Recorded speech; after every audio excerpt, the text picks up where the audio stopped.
All right, ladies and gentlemen, boys and girls, we are back again. Guess who's back? Maddie. Anyway, still kidding. And we're back in this time with another interview. And a series of interviews I will be doing, continue to be doing for my audience to highlight the people that I work with and what not just what I do, but what they do.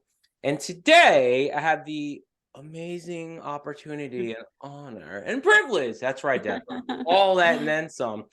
Of talking with Deborah Kelly, who, we'll just keep it short and sweet, won't reveal too much, is a life coach. All right. But not the kind you think she is. What kind is that? To watch and find out as I grill her with these hard questions. Hope you're ready for this, Deborah. Are you ready for these hard questions? I'm ready. Let's do it. Let's see what you got. That's what talk about. Anyways. So without further ado, Deborah, please tell the world, who is you? Who is you? Right. Who is you? Yeah. Well, hey, everybody. I'm glad to be here and talking with Matt. And so, yeah, I am a certified life coach and health coach as well. And I work with people to overcome challenges in their lives. And challenges can look like so many things. It can be health, it can be divorce, it can be relocation, it can be job change, it could be anything. So that's who I am. That's what I do. I've had to do it many times myself. And that's how I find this to be such meaningful work. I can understand that. When you've had to do it yourself, then you go, wait a minute, I can do this and like help other people and get paid for it? That's great. Yeah. Kind of like how credit repair works. It's like you don't choose credit repair, it chooses you because you did it yourself. And you're like, I can do this with other people. It's kind of like the same thing with coaching. I understand. That's right. So let's kind of dive deep into your backstory. Like, what's your story and like how did you get to life coaching? And also, here's the third question, why life coaching? Yeah, good question. You sort of answered it. You said it chooses you. So that's what happened. So my background is in exercise physiology. Okay. And then from there, I decided to start teaching because I love kids and I always thought I should be with kids anyway. So I taught first and second grade. I became a reading instructional specialist. I did that for 10 years. And then I moved across the country with my husband for his work, and my teaching career was struggling to follow. Every district wanted you to have their own internal experience, and it was just too much. It was a lot of work to recertify in different states, and I lost my motivation for that. So I can understand that. Yeah. And during that time, I had another child, and I also was diagnosed with a rare blood cancer. And actually, that's what got me into this world, is that I needed help from somebody and I didn't know who. I needed to figure out what this diagnosis meant to me, how it was going to like take place in my life, and what amount of power it was going to have, and how I was going to live with it.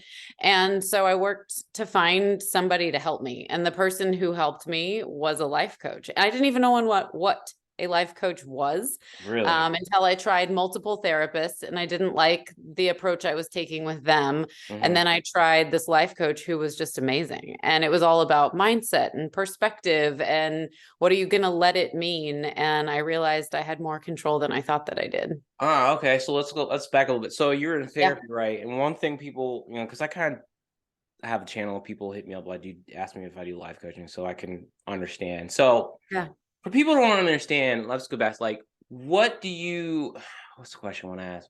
Your experience with therapy and life coaching, right? So it's kind of two. It's like, what's the difference between therapy and life coaching? And for you, for your experience, and everyone else who's watching this, why do you feel like the therapy route wasn't the best route, but then the life coaching turned out to be for you?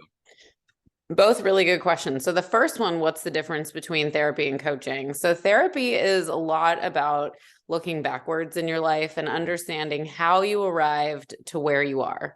The childhood, maybe abusive situations, maybe some sort of trauma, something that happened in the past that allowed you to arrive at where you are, and then making sense of your future based on that. Right. Whereas coaching really starts in the moment and looks forward only.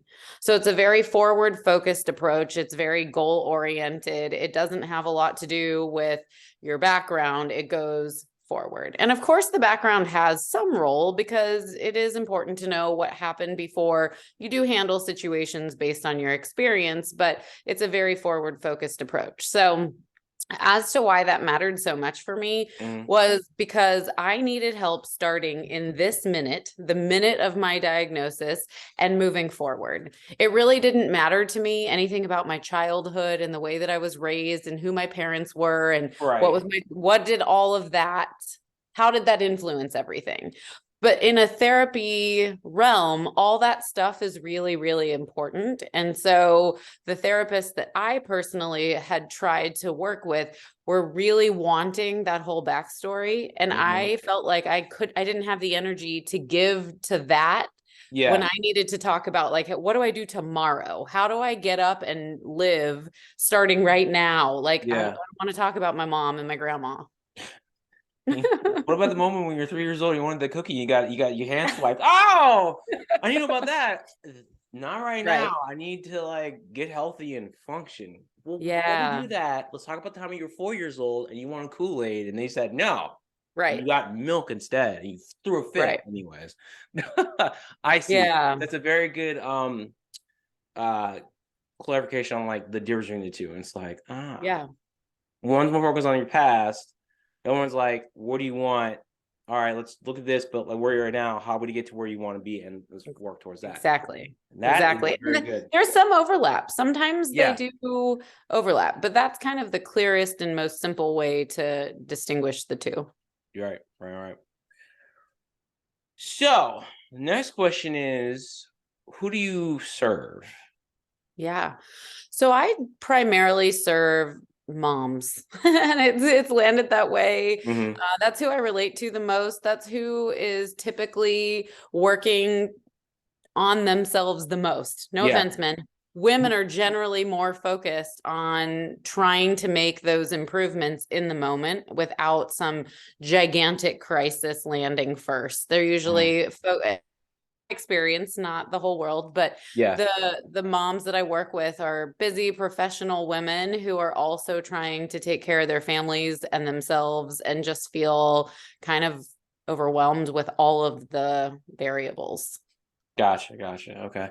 Good.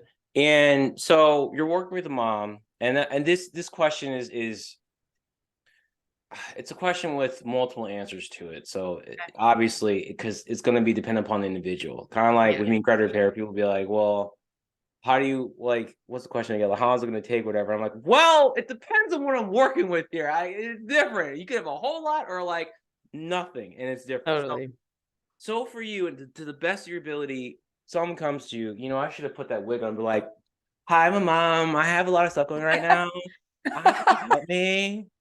I have this. I just, just kidding. That would make it so much easier. I would be like, hi, I'm a mom of 2 kids and they drive me nuts. I want to feel better. Tell me what to do.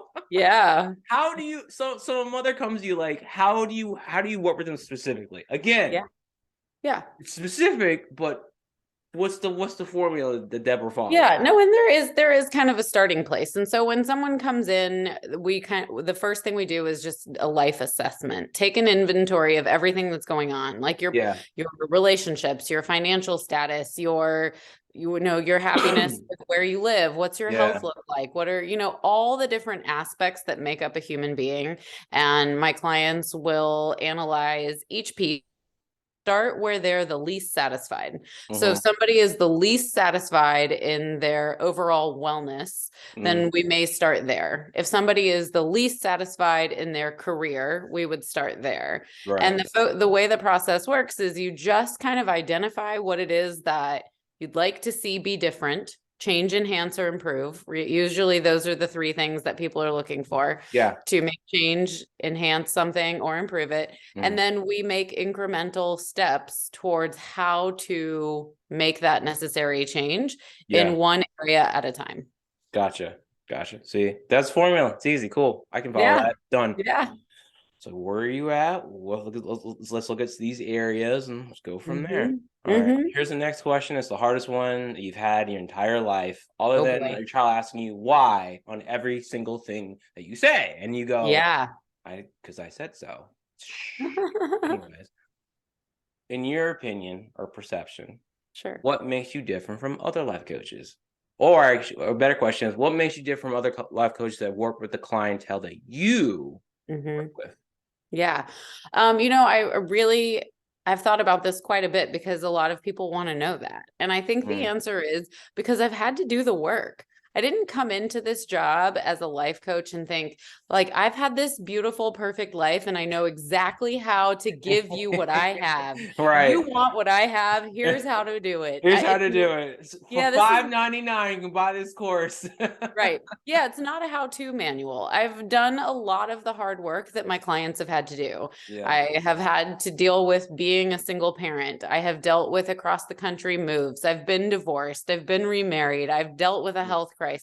I've lost a parent. I've done a lot of the hard things in life that require people to really dig deep into who they are. And I've worked with a coach. I still work with a coach, and I just believe so thoroughly in the power that you have over yourself, and that the variables and the obstacles that come at you are just opportunities for you to expand the way that you think.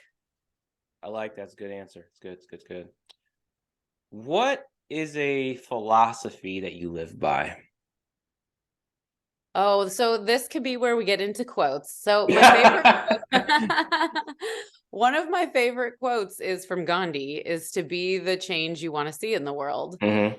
And I really think that that is a powerful thing to think about, because we often are looking for other people to make us happy, right? Like if Mm-hmm. I was in this perfect relationship, I'd be happy. If I was thinner or stronger, I'd be happy. Right. But we have the power to make ourselves into whoever we want. And so I believe that that is kind of a philosophy, is like, don't look outside for Mm-hmm. what you're looking for, look inside. Right.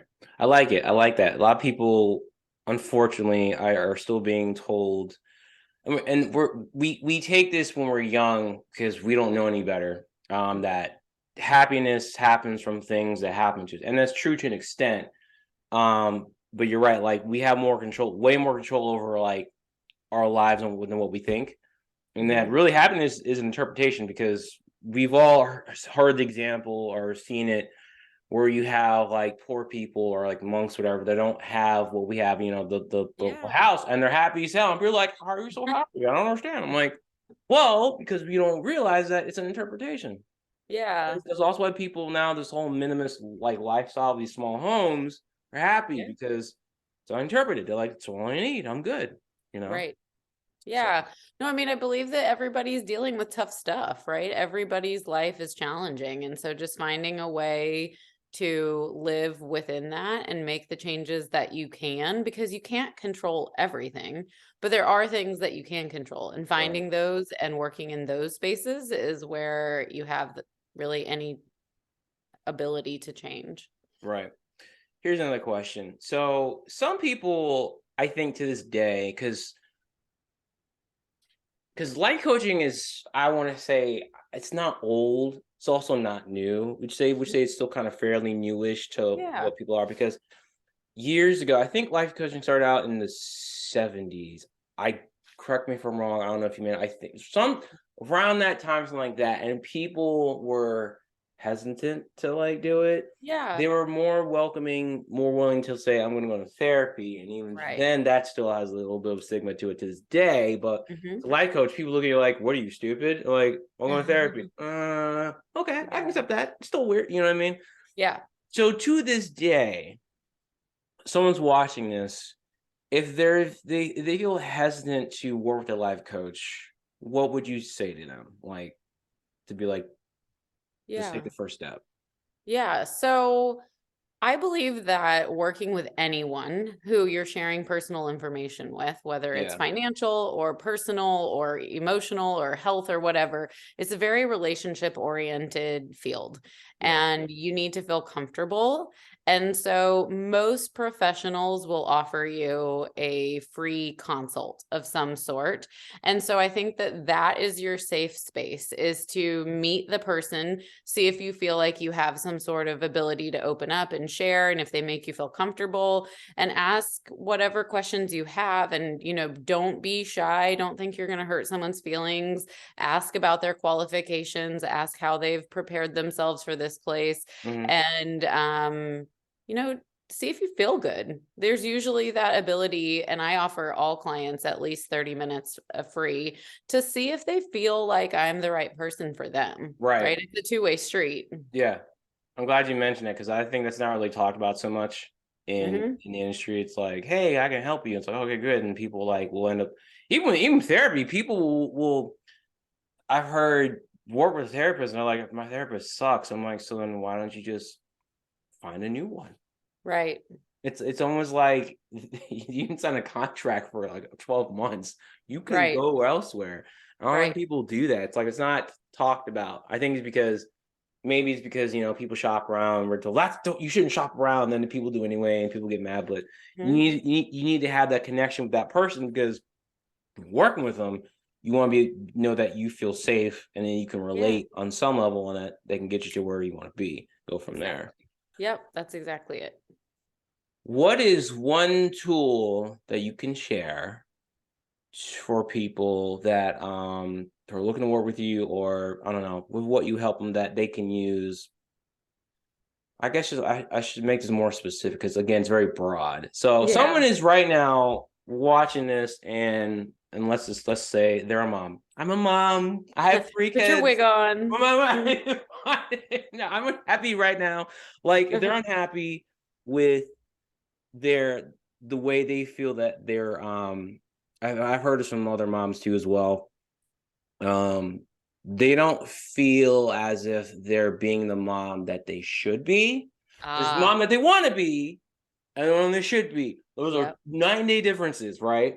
Totally. If there's a mom watches right now, if you feel like, look, I'm not feeling the mom I should be, and she's unhappy with, let's say, relationship with whoever she's married to, and there's a health issue, or they like would love to be in shape, right? More fit. What's like one tool that you could share? Say, hey, look, do ABC and you'll get, to at least D and E, maybe F. I don't know. That's what you have to So I'm gonna answer that with 2 answers. Great. The first answer is, I would listen to every time you hear yourself say the word should, and try to hear what follows, and just start becoming aware of what you think you should do. Because should is a word that comes from outside pressure. It's really not your own feelings toward anything. So I should eat this banana today because, it's good for me. Well, what if you hate bananas? Then you really shouldn't eat a banana, right? And so should is a word that people need to become aware of and listen to where it's coming from. So that's the first advice. The second one I would give is to pick one thing and work at making incremental, like teeny tiny change towards one thing. When people feel overwhelmed, they think like, there's no starting place. I can't do anything. I'll fail everywhere. So for example, you mentioned wanting to be in better shape. So for that, one tiny thing you can do is, walk extra minutes every day. Even if you change nothing else, just increase your activity level. Yeah. Then when you're already doing that, take one more step and one more step, but incremental, teeny tiny change towards something that you want is a way to get there versus feeling like there's not a starting place. I like that. I'll take that advice today. I'm going to take my nap. Just take one nap for 15 minutes. One nap. And then tomorrow, if you need to, make it 20 minutes. Suddenly, I'm at an hour and a half. Thanks, Deborah. I appreciate that. You got it. You got it. I'll tell you a story. Cool. All right. It's the last question. This has been fun. Okay. This is probably the hardest one. I say that, and then you're like, that's bullshit. I got this. Let's see. Maybe it is. So what is for you, legacy or impact you would like to have or like to leave on this planet we call Earth? That is a big one. Oh, I got a good one from you. Oh, okay. Yeah, the other one you said was the hard one. I thought I was messing with you to make you be like, all right, cool. All right, I got you. See, test. The legacy, I think, is just starting to take away the idea that people need to do things by themselves.